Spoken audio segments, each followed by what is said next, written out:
in the next few slides, as in how you can understand what kind of companies are there who they're in the market paying good amount of salary. Some of the popular programming languages as per the job offers that we see currently in the market include Solidity, Rust, and Go. Ethereum, Polygon, and Solana are popular, some of the most popular blockchain platforms currently, as per our findings of the mm, as per our findings of the kind of open roles that we see in the market currently. A quick background about me is I run hashtag Web3, which is a global community of technology professionals and enthusiasts. We also run one of the biggest community backed job boards for Web3 jobs. So we we do keep a check of what is going on in the Web3 job ecosystem. That is why we have come up with some of our findings.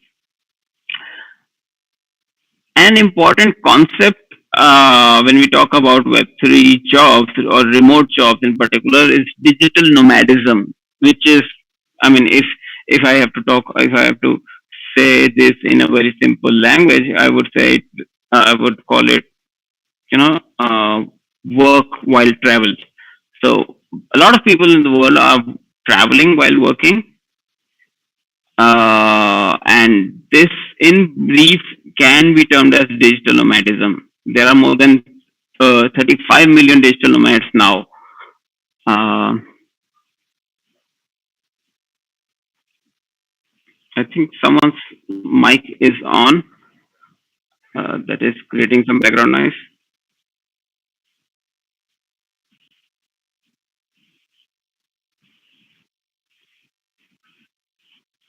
Okay.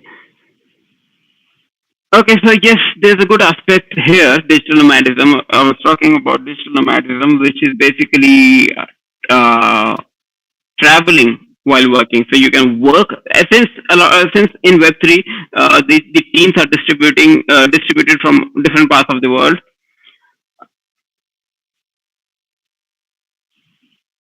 Mm, is it possible for the admin to mute? Uh,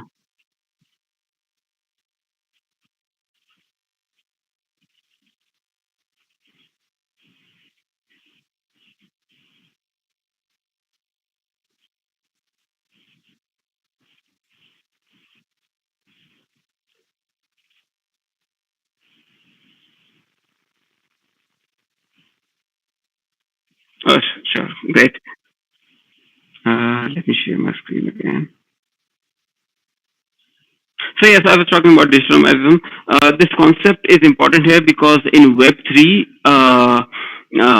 almost not almost all, but a lot of companies work remotely, and the talent in many of these companies is distributed all over the world.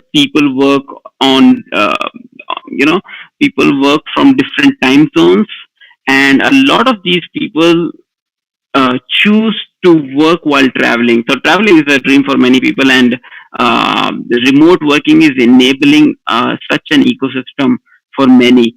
And in Web three, and this is important in Web three because in Web three we see that most, if not all, most of the companies offer a remote working environment, and which is why digital nomadism is very popular in Web3 um, talent ecosystem. Some of the skills in demand now. This slide talks about skills, some of the skills and the concepts that are popular currently. They may not be popular tomorrow. They were not popular yesterday. So take this information with a grain of salt. Do not take this information as a fact because this highly depends on the market that you are in. Like I said, like I mentioned, I can mention the same example again that last year we had a good market for NFTs, but in the start of this year, we see the NFT market going down a lot. So it may not make sense for someone to work on skills, to enhance their skills for something that is, going down, that is not picking up the pace currently.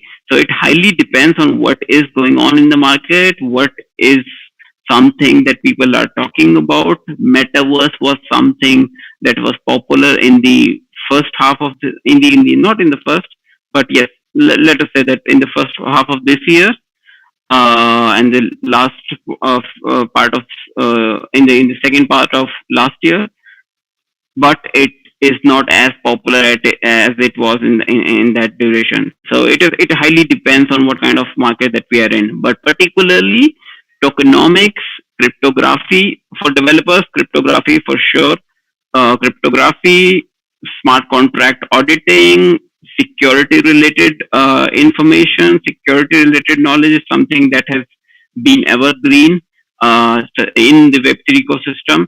So if you are trying to know what kind of skills that you should be acquiring, it is very important to understand the current ecosystem.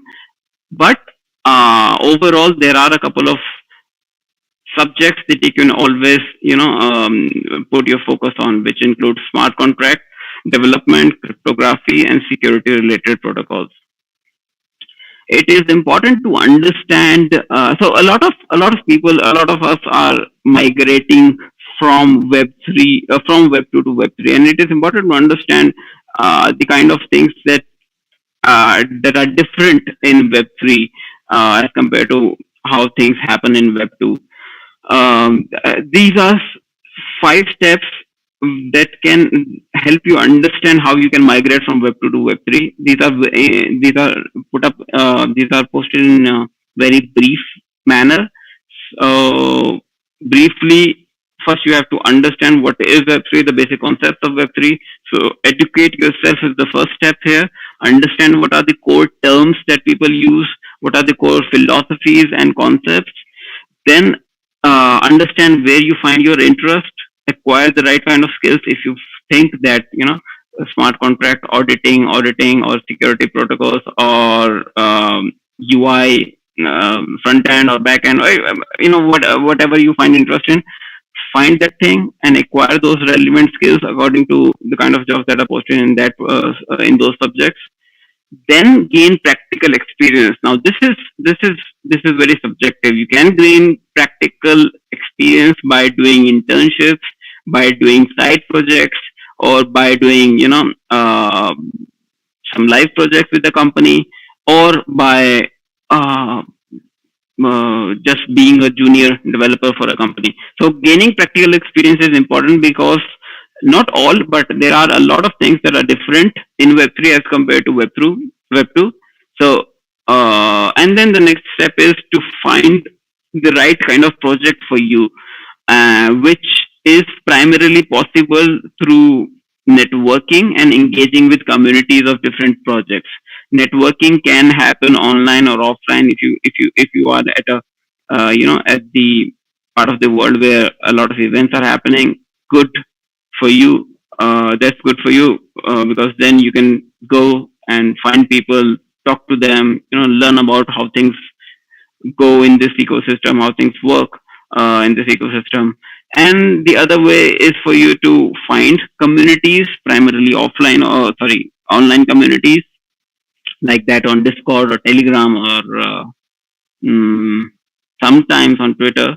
Uh, but yes, Telegram has been a popular application where there are a lot of groups, communities where you can interact with people, where you can read about projects, and then finally you can explore career opportunities in those in the type of projects that are in your interest area. Apart from this, these are the general things. But apart from this, like I mentioned, that in Web3 we are talking about teams that are distributed globally. There are going to be people who work from different parts of the world in your team. So it is very important for you to understand uh, three basic C's. curiosity, collaboration, and communication. I'll talk particularly about communication because since we are talking about a team that has people from different, let us say, continents, they work in different time zones. They come with a different cultural background, so it is important for you to understand that there are some common principles of communication that you should know. Like uh, like like you should be able to talk, oh sorry, write your concern or question in a simple way so that the other person can understand. And a basic principle, like someone mentioned, in a remote only company, is that when you work in a remote environment, you need to be sure that you post as much information as you can, to be sure that you communicate it rightly. Because when you are dealing with someone in person, you can be sure, you can read their expression, you can see, understand their body, you can gauge their body language. But in online communication, in online interaction, there's very less aspects of understanding such signals. So it is very important that you need to be very direct about your communication. Collaboration is an important thing because, like I mentioned, we are talking about people who are interacting primarily on online uh, platforms. So it is important for them to be sure that they can collaborate in the best way possible. Online collaboration, communication, online interaction is a challenge. So you need to be sure that you write things in a simple language. You try to help each other. You try to lower down your ego, and basic aspect, a basic rule. No, maybe not rule, but a basic um, unsaid rule that a lot of remote teams follow is asynchronous communication, which basically means that you can reply to someone as soon as you are able to. You do not have to be online 24/7, but it is preferable that you respond to people within your team, in your company, as soon as you can, not as soon as possible. So basic things, I think. And I think these are basic things, not just about Web3 but about remote working. This is a good infographic by Darren Protocol uh, to help understand how we can get into Web3. And again, this goes back to the primary aspect, as uh, where I uh, that I mentioned in one of the previous slides, that it is important for you to understand the fundamentals of this technology, the philosophy, the concepts, the terminology of this whole ecosystem and technology, and then you will be able to understand what kind of things are interesting to you. So learn about the basics, familiarize yourself with the related concepts, and then join the relevant communities or events or sessions or good conferences like this one, and then you'll be able to find people who are talking about things that you find interest in. And then maybe you can send them a message on Twitter or LinkedIn or whatever you find comfortable, and then you'll be able to start a relationship or a network with them. This is one way to getting started in Web3. And um, and yes, when you know what you want, when you know what you are good at, then you can try to pitch yourself, either to get into an unpaid or low paid role, if you think that you are not very experienced, and then eventually you get going in that ecosystem, in that role. This is the QR code for our job board, where you can find Web3 jobs. If you are early in the career, if you do not have a lot of many years of experience, feel free. You can find opportunities for you yourself in this Telegram channel. or if you have a lot of experience, you're looking for leadership roles, you will find such roles in this channel as well. So good way to find Web3 jobs, good way to understand what kind of jobs are available in the market. So here it is. And yes, briefly, I'll take 2 or 3 or more minutes to show you the kind of numbers that are there in terms of salaries in Web3. Uh, like I mentioned, engineering, product management, and marketing roles are some of the highest paid roles in Web3.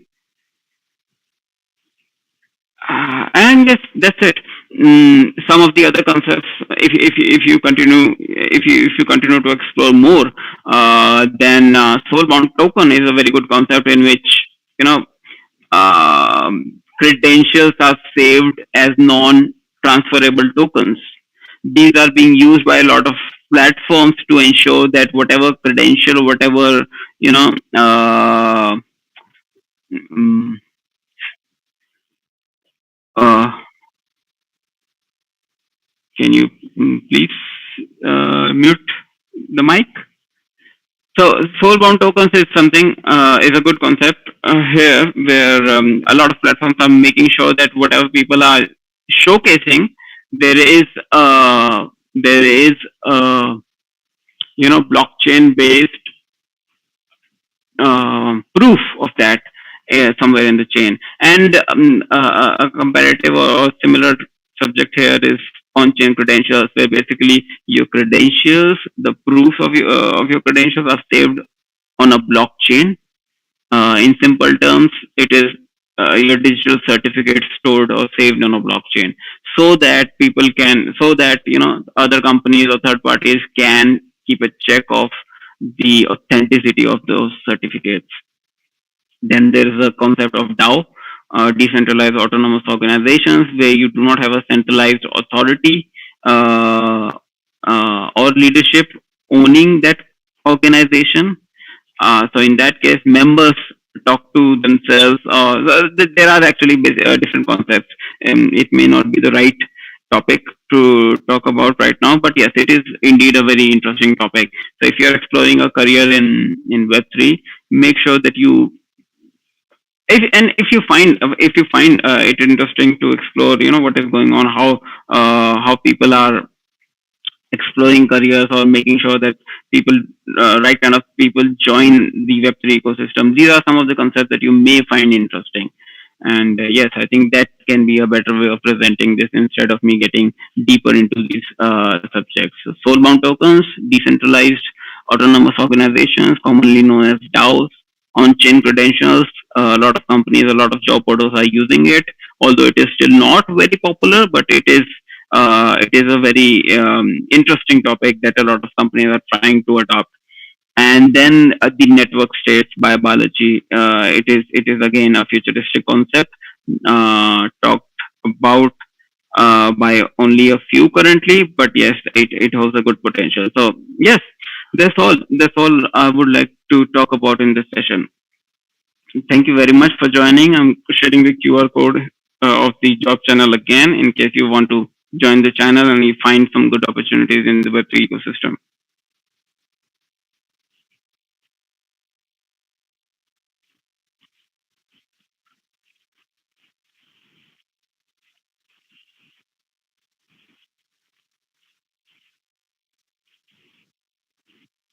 Find out the guys here. You have the mentioned product manager, marketing, and then the engineering part.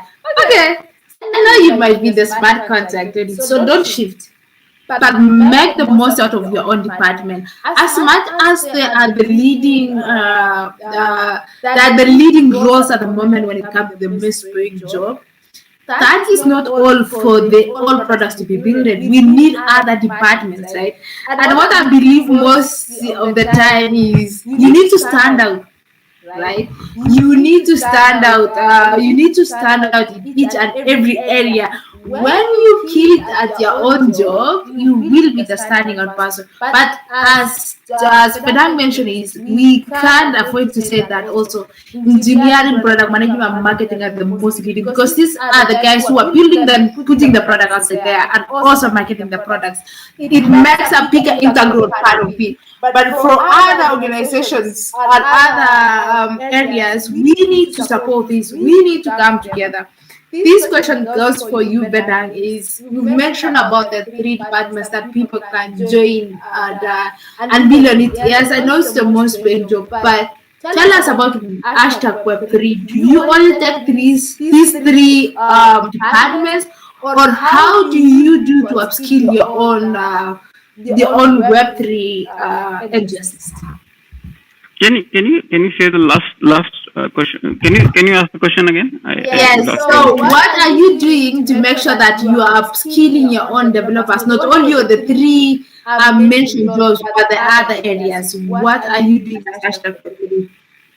I think the best thing I believe in is that you need to be very active on Twitter and Reddit, because this is where a lot of things about future are being discussed casually. So if you are very active on Twitter and Reddit, you can know what are the things that are going on in the market and what are the things that you can expect to happen in the market in future.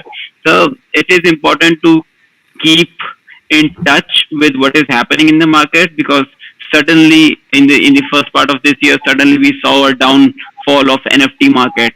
So it is important to be in sync to be in sync with the market, to know what is going on in the market, so that you can develop your skills accordingly, so that you can upgrade yourself accordingly, and so that you can be safe of the from the market. And yes, it is so.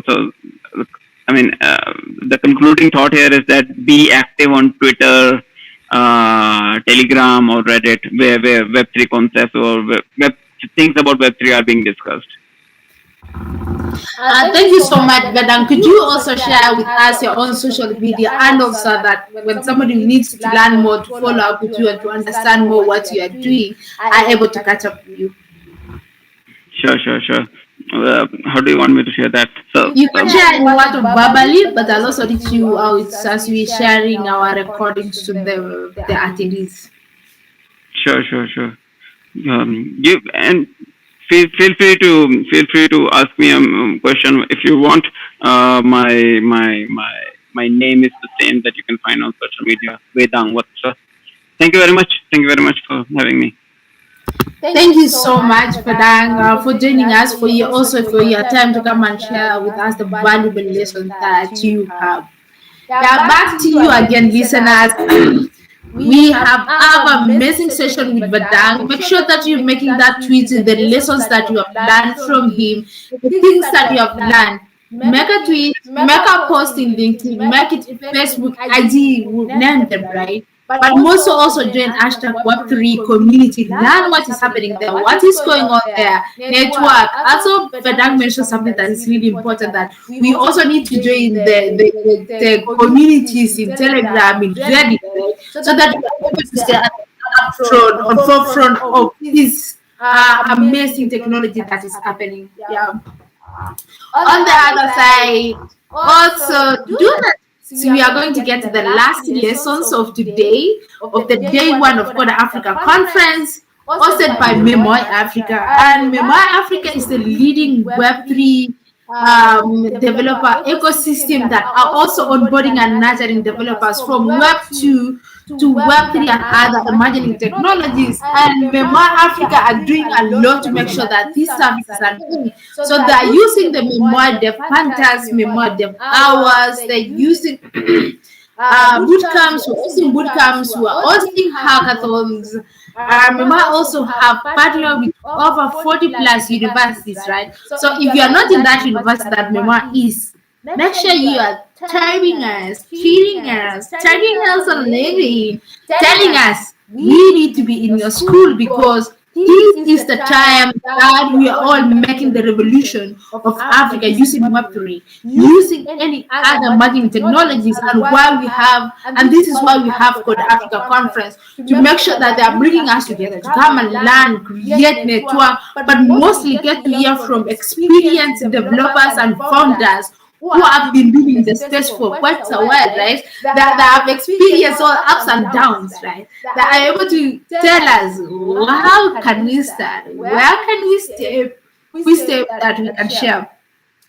Also, don't forget to subscribe, Mema Africa. Subscribe to the YouTube channel. Here we are going to bring for you YouTube dev hours. These are the technical session as what we have been going through. That's understanding.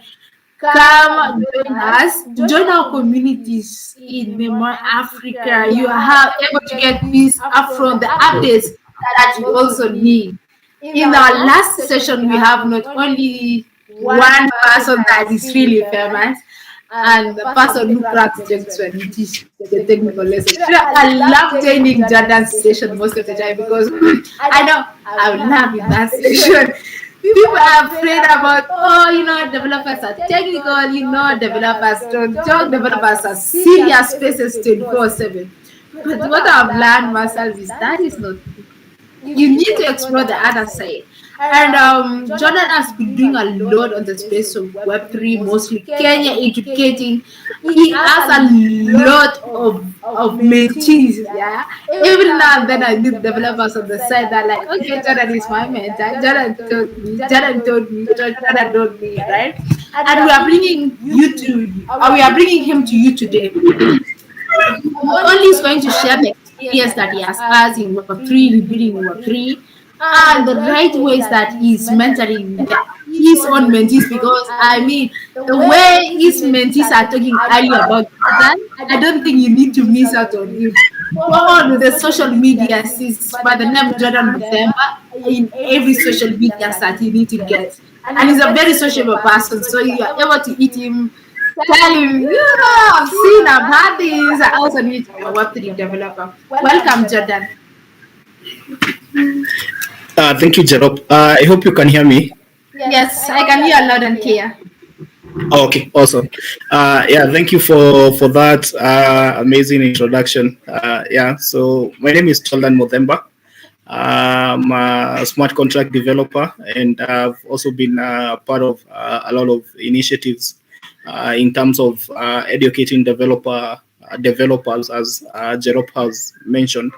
And so basically I work for Celo Africa DAO. Right now we are under the Celo Africa DAO as a dev evangelist or technical developer, basically training developers to be able to learn about Celo blockchain and how they can be able to build on Celo.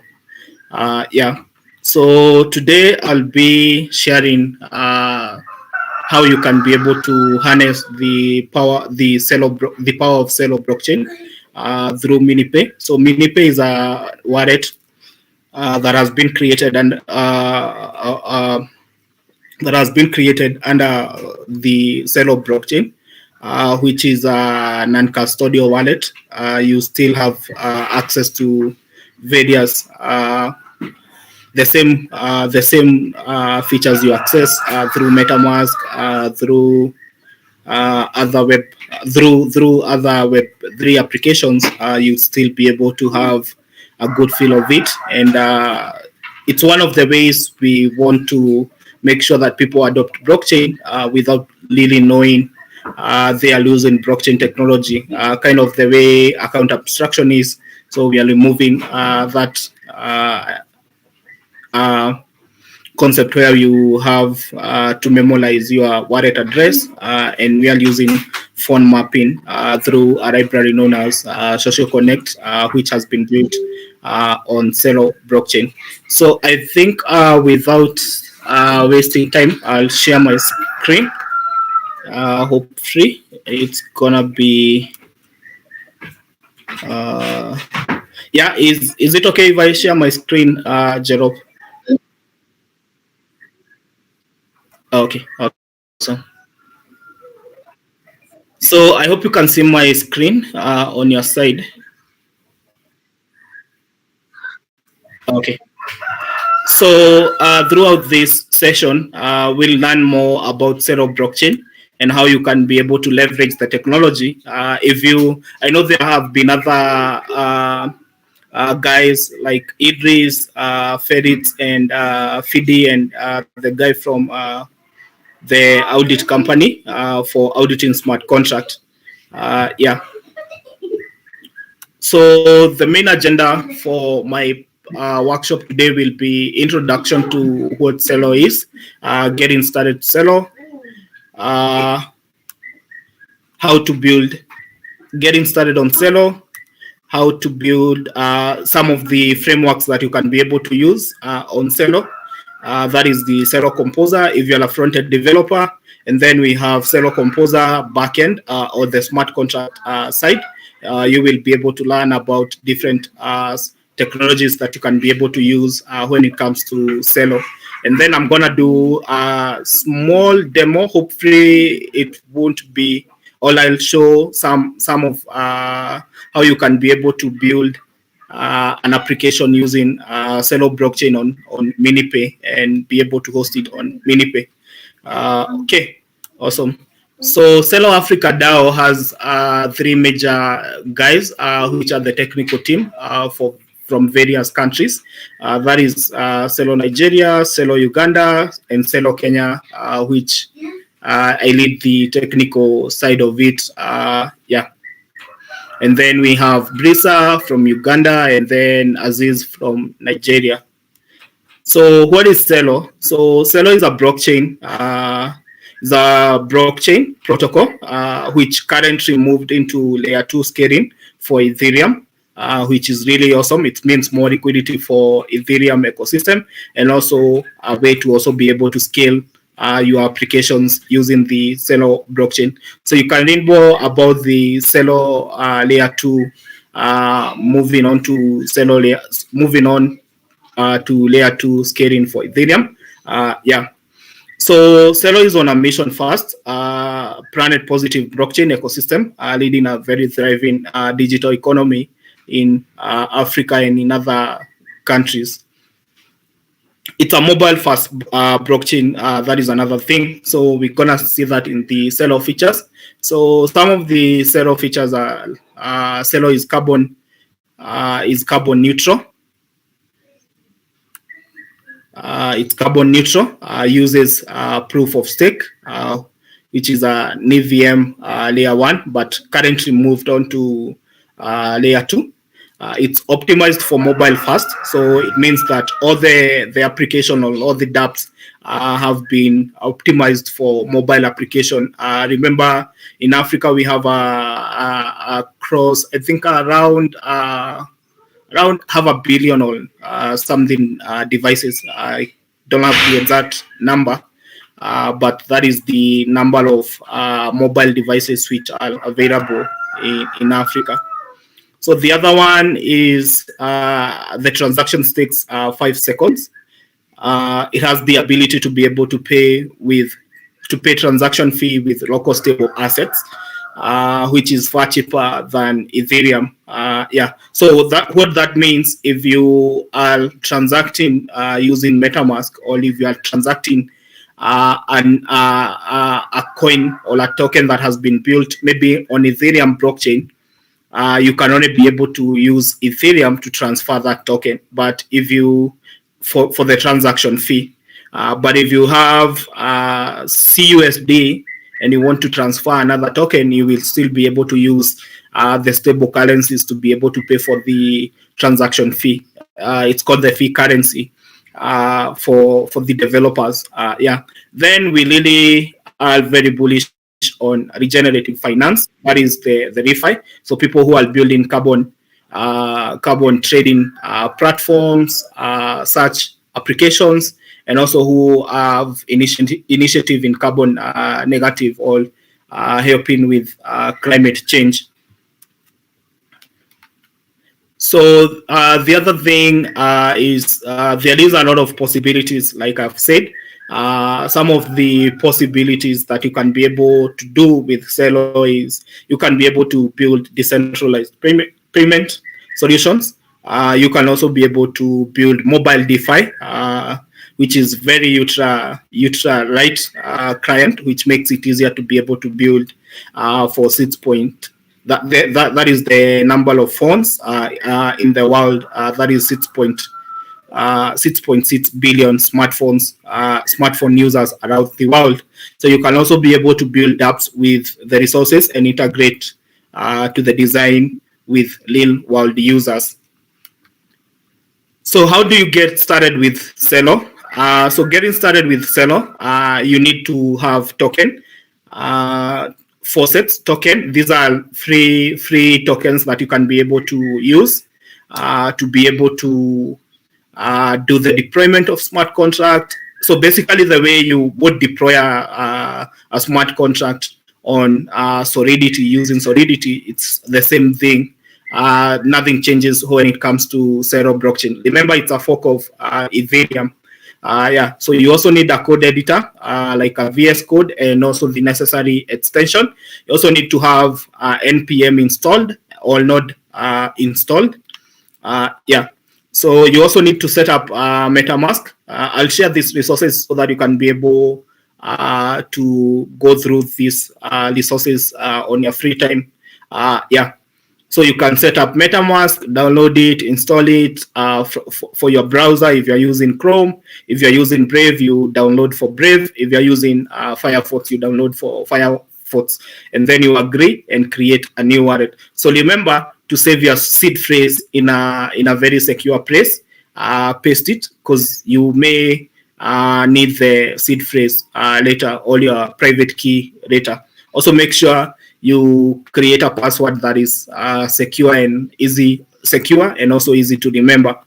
Okay, so once you've done that, once you have created a MetaMask wallet, you need to include the testnet. So chainlist.org has a list of all the chains that you can be able to add into your wallet address, all your MetaMask wallet,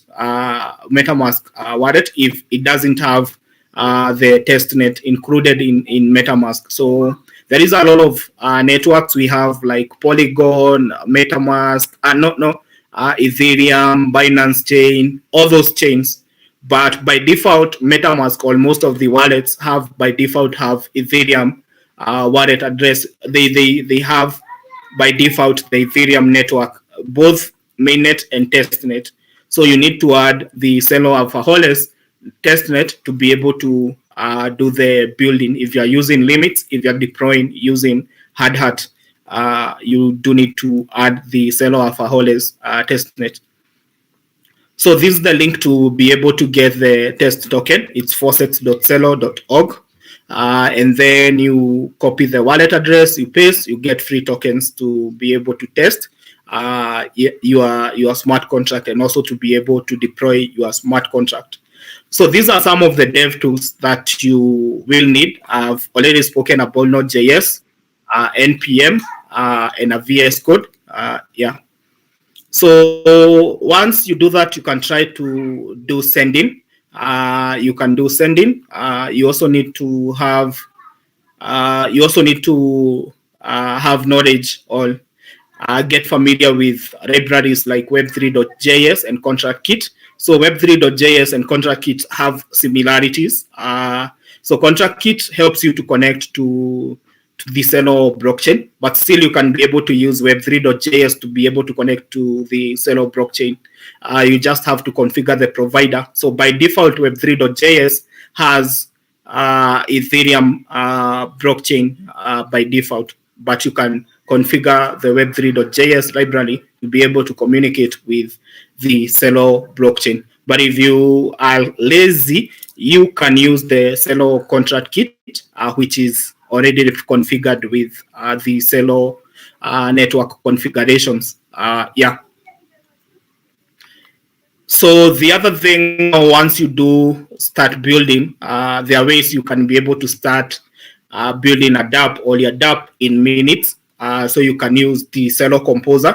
So Celo Composer is a boilerplate that has been configured with all the necessary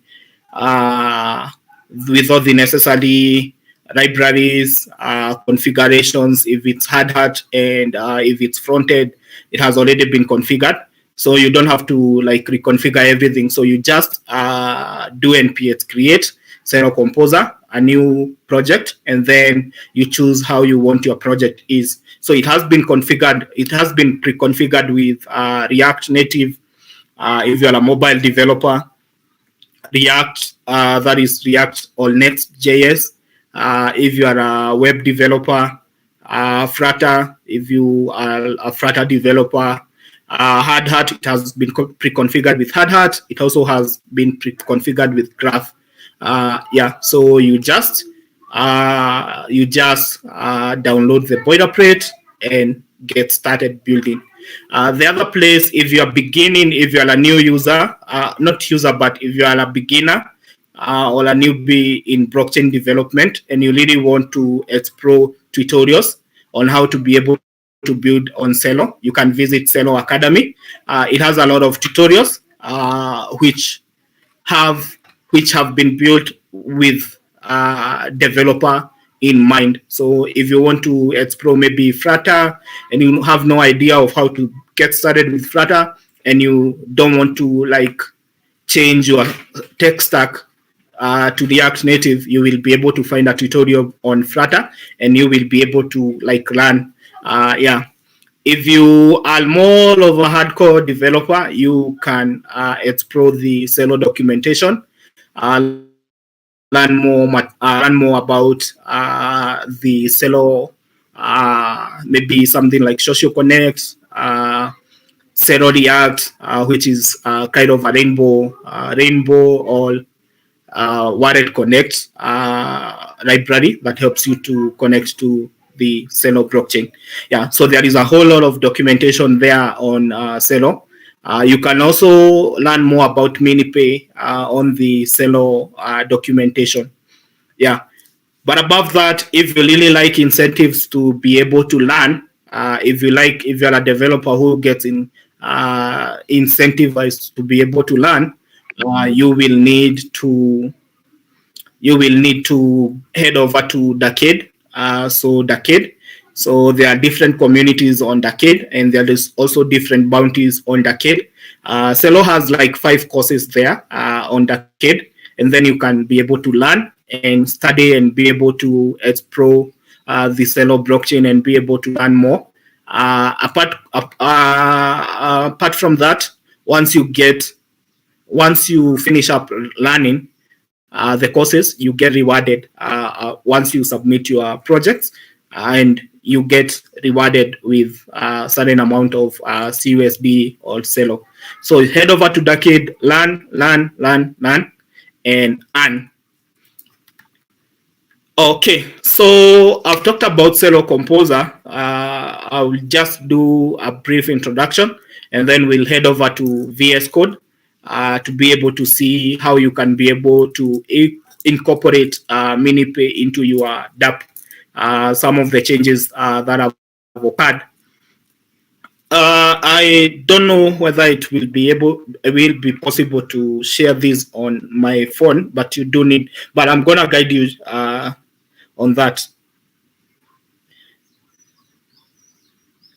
So Celo Composer, we have the front-end frameworks, back-end frameworks, and prerequisites and demo. So Celo Composer, like I said, it is a CLI tool that lets you to quickly start building on Celo for multiple frameworks.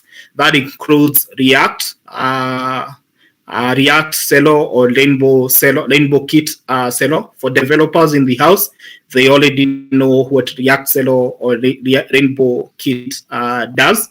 For those who don't know, it's just a way that these are libraries that have been created. Because remember, when you're building an application, you are not sure which wallet the user are using, and different users have their preference. So somebody may be using MetaMask, and they wouldn't want to create a new wallet because they already have a wallet. Somebody may be using Trust, somebody else may be using Valola, somebody else may be using MiniPay. So the Rainbow Kit Celo helps you to connect to different wallets without having to recreate or create another wallet address. Then we have React Native, that is for mobile app. We have Flutter still for mobile app. We also have Angular. If you are an Angular developer, you can basically be able to code your frontend using the Celo Composer frontend libraries or frameworks. Yeah. So in short, Celo Composer is just a starter pack or a boilerplate that helps you to learn to running with to like creating Celo dApps. Yeah, so it's just a quick way to build, deploy dApps using Celo. Okay, awesome. So for front-end frameworks and libraries that you can be able to use, you can use Solidity, you can use Next.js. We've already gone through React.js. You can also be able to configure your application for apps. That is the React Native. Yeah. For wallet connectors, we have Rainbow Kit Celo and React Celo. So this is the command you're gonna use. To create Celo Composer. That is the npx at Celo Composer, the latest version, and then you create. Yeah. So something to note about Celo frontend.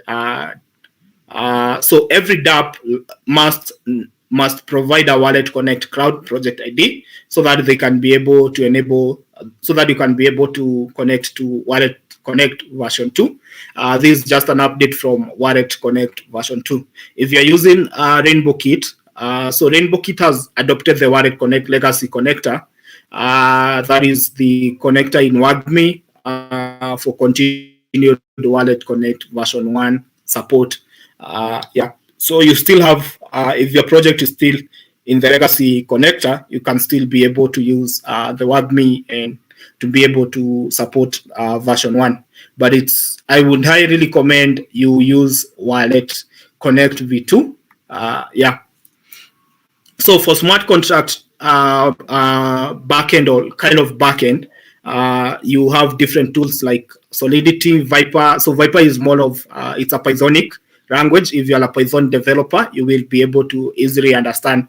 But Solidity is JavaScript, kind of JavaScript, functions and methods. They are structured in JavaScript kind of way.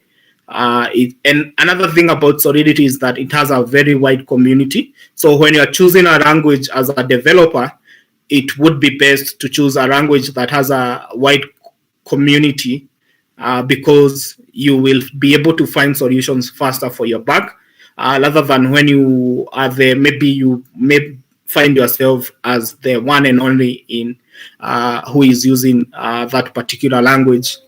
Yeah. So then we have libraries. We have libraries like OpenZeppelin. So OpenZeppelin, these are smart contracts that have been predefined or created for you to just use and consume and import them or use them in your smart contract development journey to help you. They are reusable. In short, they are reusable smart contracts that you can be able to import and use instead of having to create the same libraries over and over again. About oracles, we have oracles like Chainlink.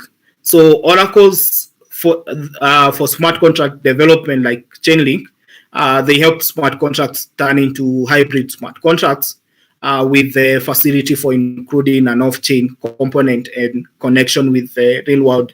Yeah, so the smart contracts are able to achieve better functionality. Yeah, so like 50% of smart contracts these days are leveraging the Oracle or Chainlink infrastructure. Yeah. Then we have development and testing framework. We have Truffle, Hardhat, Foundry, and other libraries that help. Yeah.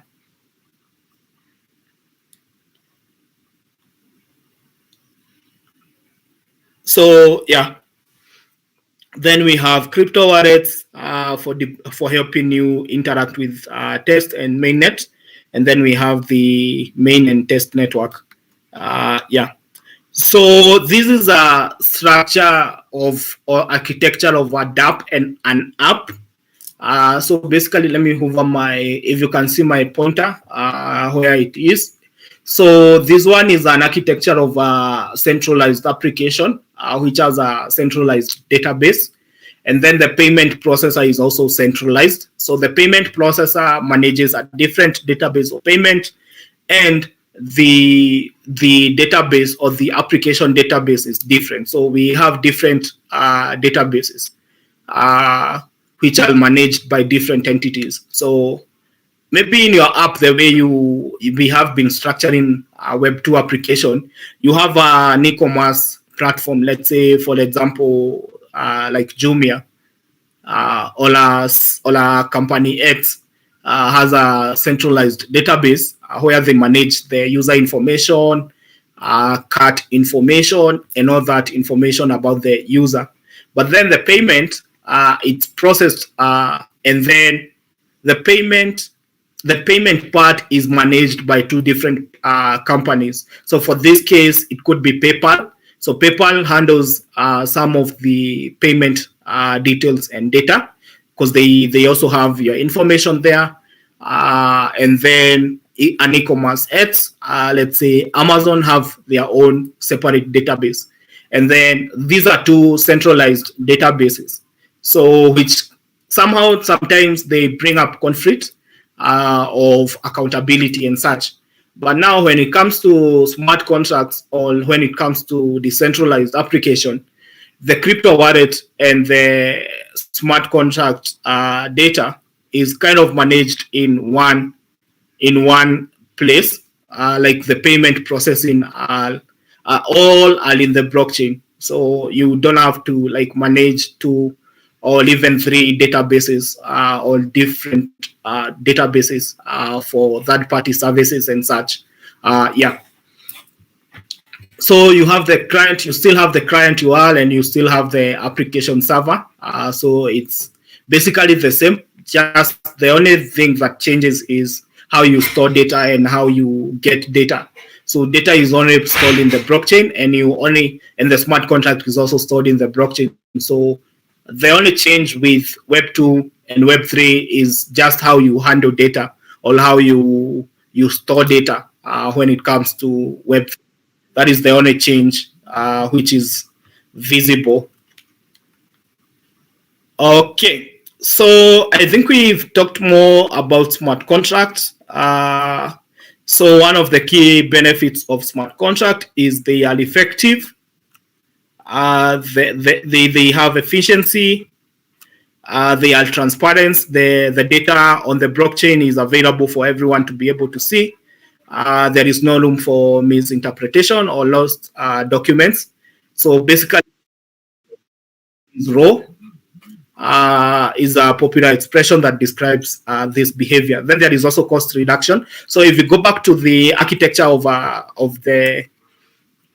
Web 2 application, you have all these instances. Maybe you have MongoDB, you have cloud services at AWS, you have backend services maybe at DigitalOcean. So you are basically managing a lot of infrastructure and also services which are running, which are very they are very costly. And with introduction with smart contract, you only have the front-end infrastructure. And currently there are blockchains which are trying to solve even the front-end issues, like all blockchain companies, I mean, something like Moralis, which are trying to even reduce the cost of hosting your front-end. Yeah.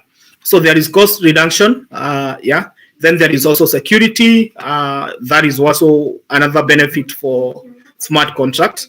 The use of cryptography is used to secure transaction and also prevent attacks like double spending. Then we have composability.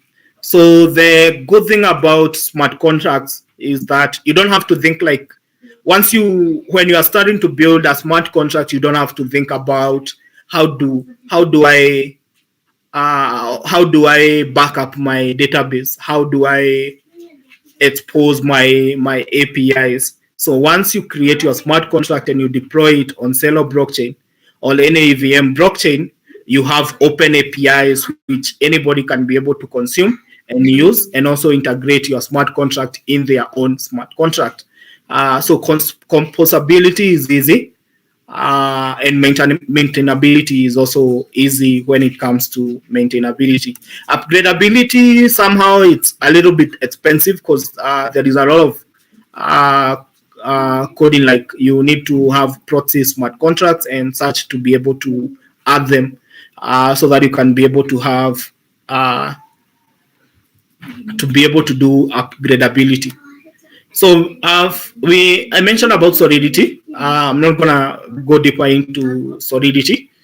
It's just a smart contract language, high-level programming language that is used to write smart contract, and it was designed for EVM or Ethereum virtual machine. Okay, so we have spoken about smart contract, about OpenZeppelin, what Chainlink is. Yeah, so there is a framework, popularly known framework, that is Hard Hat, which has been built for Ethereum and also Celo. You can be able to do that using Celo.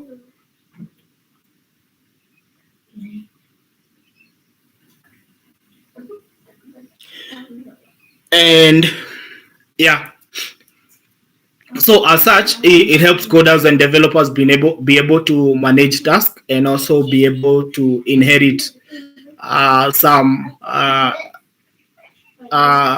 manage some of the tasks.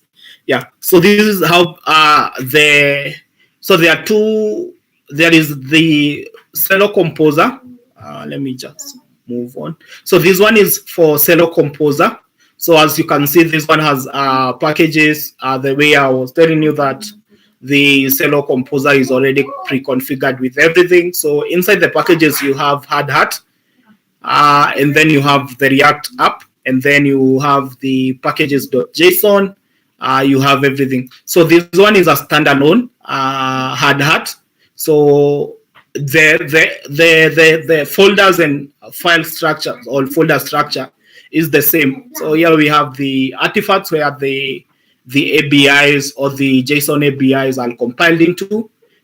We have the contracts, we have the node modules, we have scripts to be able to deploy, and then we have the test, and then we have hardhat.config, which configures the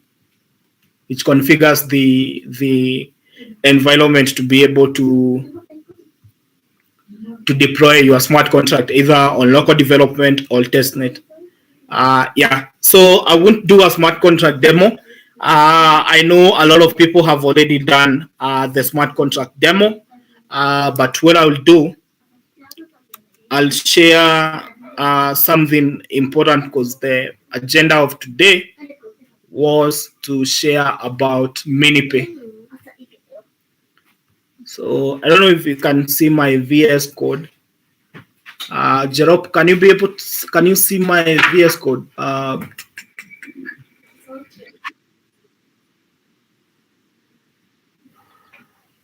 Okay, let me share my screen.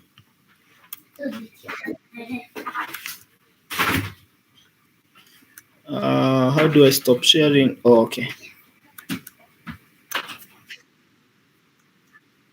Okay, there. Hope you can see. Okay. Okay. Okay, awesome. So let me maybe zoom it a little bit.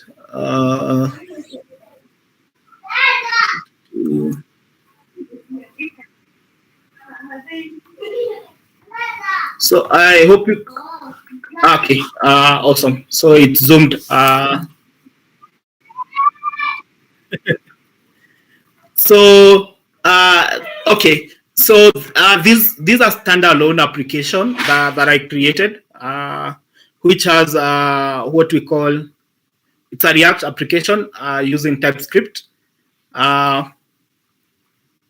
and it basically has the same apps like configuration. So we have the index.ts where you have your index.css, and then here we have the app, and then we have app.ts tsx where I have imported my functions, that is transfer CUSD. Then we have pay token function call, and then yeah.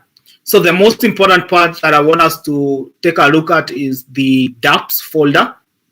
So under the dapps folder, I have these functions, all functions and components in it. So we're gonna go to pay token. I think pay token. Yep, pay token. No. Yeah. So we're gonna go to transfer CUSD. So here with just a minute, it's this other one. Yeah. Okay. So with this, we have the pay token function call. So with this function call, I have the CUSD contract address. I have the test contract address with a meet function. So if you transfer like 0.01 CUSD, you will be able to mint token with this smart contract. Yeah. So there's something that I want to maybe mention or make is this part. So if you have already interacted with Ethereum, you know window.ethereum means that you want to connect to an Ethereum window. But if you want to connect to MiniPay window, you will use window.mini.ethereum.minipay. Should be window.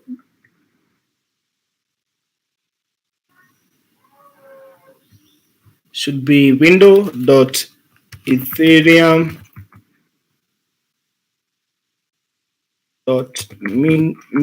minipay.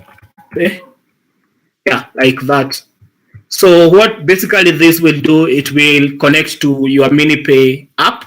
I should have just a moment. I hope I will be able to like share both screens at the same time.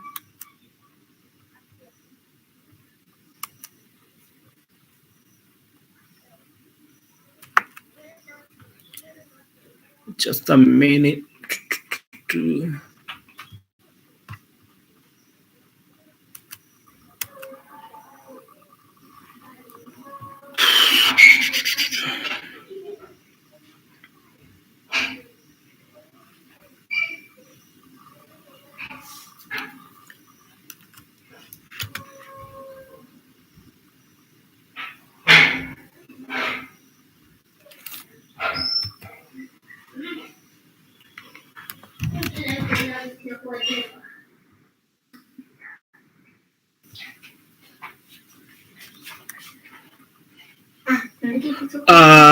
Just a minute. I'm trying to get the docs.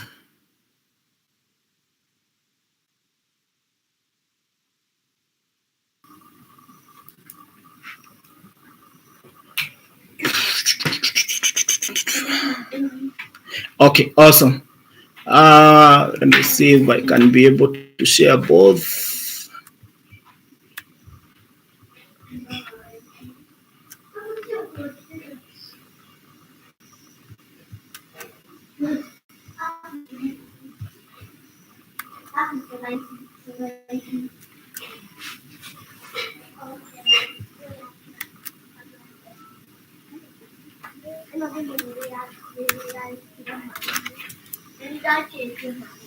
Okay, I hope you can see both screens. Yes. Okay, so this is the Celo docs. That is docs.celo.org, and then we have build on MiniPay. So if you're building on MiniPay, this is the overview. So this is actually is MiniPay. Is it should be is MiniPay. Yeah. So this is what I meant. If you are using Web3.js, you can still basically you can be able to achieve the same. You can be able to connect to MiniPay. That is MiniPay, and then you will be able to connect to the MiniPay wallet address. So there is no big changes when it comes to connecting to Celo and being able to get the wallet. The only change is window.ethereum.is MiniPay. So you can basically do the same thing you are doing with Ethereum and with your web3.js or ethers.js. So as you can see, I've initialized the user address, and then I'm picking the first account. And then here we have the provider, the browser provider, browser provider, and I'm using the window.ethereum, which we had initiated here, or we had added it as a parameter there. And then I have the ABI call for function meet. And then we have token contracts, and then we have the ABIs. And now I'm getting the transaction, and I'll put in the transaction there. So you can basically do the same thing for an NFT. You can be able to meet the NFT. You can be able to meet NFT. You can also be able to get. You can be able to get the NFTs your wallet address has. Yeah. So the only thing that I won't be able to show right now is the demo, because the app is, you need to have the MiniPay app, which is a mobile app for developer. There is a standalone for developers, and then there is also the native one. So yeah. But from this doc, from this site, you can be able to follow along. I'll also share the code so that you can be able to follow along. So this is where you will download the Opera Mini for the developer, the beta version. You will download it. Then you will follow the links to be able to access MiniPay. And then if you want to do the testing, you will also have to add ngrok, that is HTTP. So if you have your app, you will basically have two terminals. You will have one running the React app, and then the other one running the ngrok with port 3000. Then how do you do the testing? So once you install the app in your phone, you will have this. This will be the main screen, and then you will have a button here on the top left with an explore or navigation like a compass. So you will click there. Then once you click there, you will go to the test page. So once you do the test page, you go to the test page, you will be able to see the MiniPay test site. So you go back to ngrok, and then on ngrok, you will copy the HTTPS link and then paste it on the input box there. So that's how you do the testing for MiniPay, and that's how you build. You harness the power of Celo blockchain using MiniPay. Yeah. So that is it from me. I'll hand over back to Jerop. Maybe if there is any questions or anything that I can be able to maybe add, or clarification or something. Before that, we have I don't know whether the hackathon is over, but there was an ongoing hackathon with Build with Celo. Yeah. So you can basically go to this doc and you'll be able to see. Let me see. Can't see the entire screen, but oh wow. But it should be somewhere here. Or the main, either community. I think community. I think community or something. Okay, the main website has the details about the hackathon. Yeah, but anything you want to know, anything you want to learn about Celo blockchain and MiniPay, it's available on docs.celo.org/developers. Yeah. So back to you, Jerob.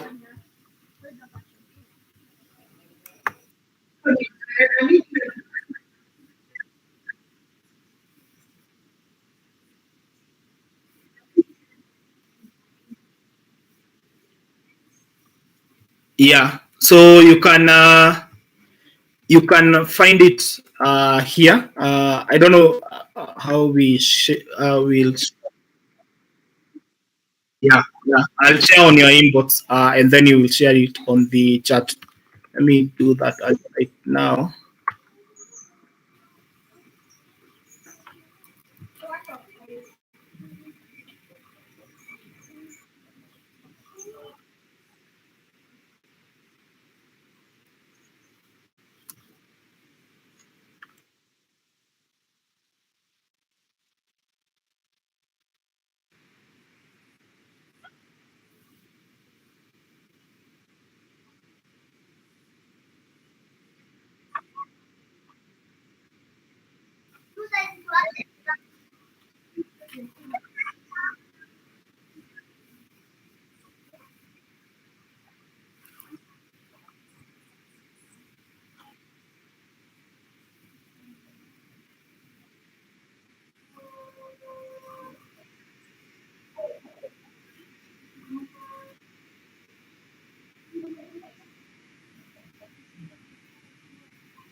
You've already gotten in touch with me, but you can find me on LinkedIn via Jordan Muthemba. On GitHub, it's Jordan underscore type. Same link for same name for Twitter. That is Jordan underscore type. I think. Yeah. Yeah, but mostly GitHub will be the preferred place to connect with me. Yeah, and then you can maybe even follow Selo Kenya. We normally host X spaces where we bring people, industry experts who are building in different industry and different platform. Yeah, and also on WhatsApp you can when you see me you ask me for the WhatsApp number.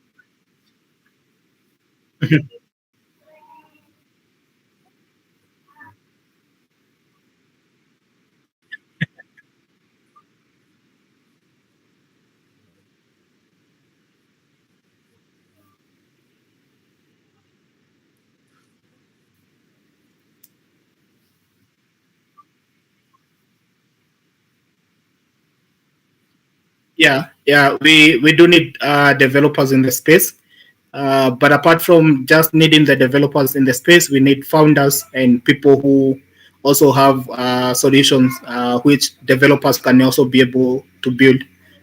Yeah, so thank you for having me, and thank you for this time. Yeah.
today, today is actually Thanksgiving. Today is actually Thanksgiving.